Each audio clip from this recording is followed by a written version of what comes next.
mobilisation qui a le vent en poupe. La troisième journée de manifestation contre la réforme des retraites a rassemblé près de 1,8 million de personnes dans toute la France selon les syndicats. 615 000 selon le ministère de l'Intérieur. Une bataille des chiffres qui laisse toutefois entendre que la mobilisation était en hausse par rapport aux deux précédentes. À Paris, ils étaient près de 80 000 à marcher de la place de la République jusqu'à celle de la Nation selon le gouvernement. Les syndicats habituels, rejoints sous peu par la CFDT, étaient massivement représentés. Mais également de plus en plus de corps de métier, illustrant bien la si espérée convergence des luttes voulues par les syndicats. Dans les rangs des manifestants se succédaient lycéens et étudiants, cheminots et avocats, personnel hospitalier ou encore des égoutiers, des bûcherons, des enseignants, des pompiers, des retraités et même des salariés de l'Opéra de Paris présents pour donner de la voix.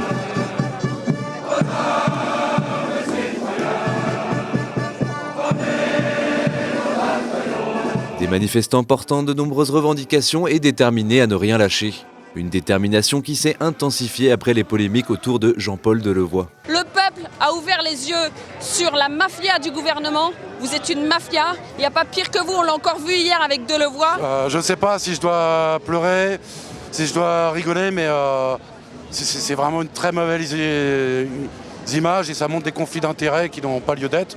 Et il est quand même surprenant qu'on s'en aperçoit seulement maintenant. Le fait que Jean-Paul Delevoye ait des liens avec les sociétés d'assurance, c'est un fait. Le fait qu'il ait oublié, entre guillemets, de les déclarer, c'en est un autre. Et c'est un acte qui est un acte, encore une fois, qui rajoute à la défiance que nous avons vis-à-vis du politique et que les citoyennes et les citoyens ont du politique. C'est la politique des copains coquins, c'est de l'entre-soi, de l'ententisme, etc. Donc ils sont tous corrompus. Nous, les taxis, c'est entre 800 et 1000 euros.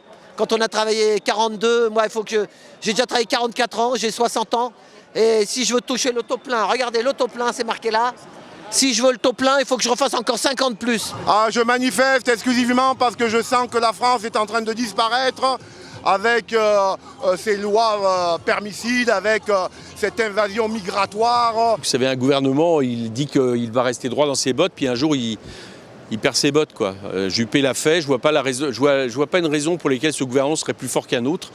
Donc si le mouvement se poursuit, s'il s'inscrit dans la durée, s'il continue à s'inscrire dans le nombre, aujourd'hui il y a de plus en plus de secteurs en grève, je pense qu'il sera lui aussi obligé à un moment donné de retirer son projet. Le combat continue et pas uniquement sur les retraites, parce qu'on parle d'avenir, mais le présent est déjà foutu en l'air. Occupons-nous de l'avenir, occupons-nous du présent pour avoir un bel avenir. Surtout, ce serait déjà important de remettre les choses à leur place. Je lui pardonnerai jamais, à lui comme à son gouvernement, le mal qu'il a fait à ma France. Ils sont capables de nous dire on va enlever l'âge pivot. Non, on veut que vous enleviez tout. On n'en veut pas de cette réforme des retraites, point barre. Une mobilisation réussie, mais une unité plutôt en demi-teinte. En effet, la manifestation parisienne a parfois tourné en scène de ménage entre syndicats réformistes comme la CFDT, favorable à la retraite à points, et syndicats radicalement hostiles au projet porté par le gouvernement, comme la CGT, Force ouvrière ou encore Solidaire. De nombreux manifestants, majoritairement des gilets jaunes, étaient également agacés, pour ne pas dire excédés, par l'attitude molle et opportuniste des syndicats. Une unité à relativiser à l'image de ces quelques militants d'extrême gauche qui ont essayé d'exclure du cortège des membres de la cocarde étudiante. Écoutez-moi là, putain. Écoutez, on est en train de se bouffer tous entre nous là. Mais c'est pas Les mecs de la cocarde, ils viennent te la mettre à l'envers. On les a déjà croisés l'autre jour. On est tous sur la même merde, on est tous sur la même merde. C'est rien, il est pas en train de raser. Il a pas en train de raser. Alors tu crois que les Red Bull en train de raser? C'est parano. Chef, écoute pas, on peut devenir parano. Mais oui, c'est parano. Mais oui, c'est devenir tous parano. La présence très visible de la police pour canaliser le cortège et filtrer entrée et sortie n'a pas donné l'occasion au Black Bloc de se déchaîner.